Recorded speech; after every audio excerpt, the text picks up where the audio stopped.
সোমবার প্রাণ প্রতিষ্ঠা। ওই দিন রামলালাকে বিভিন্ন নদী, সাগর, হ্রদের জলে স্নান করানো হবে। ঘি, মধু, ডাবের জল সব চাই। কোন রাজ্য থেকে কি আসবে আগে থেকেই পরিষদই তা ঠিক করে নিয়েছিল। বাংলার ভাগে পড়ে মধু। আসলে সুন্দরবনের জঙ্গল থেকে যে মধু পাওয়া যায় তাই দেশের শ্রেষ্ঠ।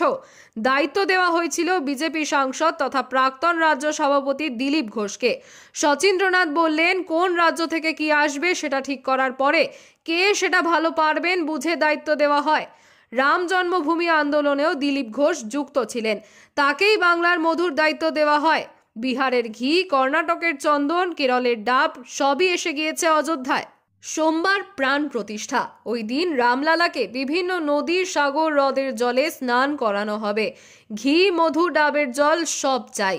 কোন রাজ্য থেকে কি আসবে আগে থেকেই পরিষদই তা ঠিক করে নিয়েছিল। বাংলার ভাগে পড়ে মধু। আসলে সুন্দরবনের জঙ্গল থেকে যে মধু পাওয়া যায় তাই দেশের শ্রেষ্ঠ। দায়িত্ব দেওয়া হয়েছিল বিজেপি সাংসদ তথা প্রাক্তন রাজ্য সভাপতি দিলীপ ঘোষকে। শচীন্দ্রনাথ বললেন, কোন রাজ্য থেকে কি আসবে সেটা ঠিক করার পরে কে সেটা ভালো পারবেন বুঝে দায়িত্ব দেওয়া হয়। রাম জন্মভূমি আন্দোলনেও দিলীপ ঘোষ যুক্ত ছিলেন, তাকেই বাংলার মধুর দায়িত্ব দেওয়া হয়। বিহারের ঘি, কর্ণাটকের চন্দন, কেরলের ডাব সবই এসে গিয়েছে অযোধ্যায়। সবই এসেছে বড় পরিমাণে। যেমন সুন্দরবনের মধু রয়েছে 101 কেজি। অযোধ্যা থেকে দিলীপকে ফোন করতেই তিনি বললেন, রামলালার অভিষেক মানে একটা আন্তর্জাতিক ব্যাপার। শ্রেষ্ঠ উপকরণ যেমন চাই তেমনি পরিমাণও তো বিরাট হতে হবে। সেই হিসেবেই পাঠানো হয়েছে।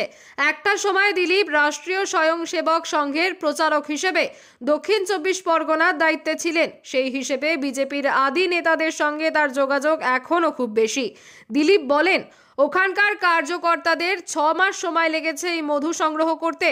তারপরে সব একত্র করে পাঠানো হয়েছে অযোধ্যায়।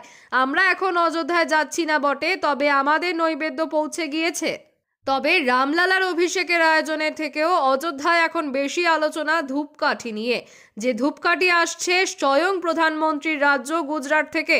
স্থানীয় বিজেপি কর্মী ধর্মেন্দ্র সিংহ বললেন, একটা 108 ফুট লম্বা ধূপকাঠি, সেগুলো রাখা থাকবে রাম জন্মভূমি ট্রাস্টের কাছে। 50 কিলোমিটার দূর থেকেও তার গন্ধ পাওয়া যাবে। শুধু চমকে দেওয়া দৈর্ঘ্যই নয়, ধূপকাঠিগুলো চওড়ায় 3 ফুটের বেশি। তৈরি হয়েছে গুজরাটের বড়োদায়। পরিষদের কর্মীরাই নাকি তৈরি করেছেন। তার সবটাই প্রাকৃতিক উপাদান দিয়ে তৈরি। গোবর, ঘি, ফুলের রস এইসব দিয়ে একটি ধূপকাঠি মাসখানেক ধরে জ্বলবে। এইসব উপহারের কথা মাথায় রাখলেও বিজেপির প্রচারে অবশ্য প্রধানমন্ত্রী নরেন্দ্র মোদীর 22,000 কোটি।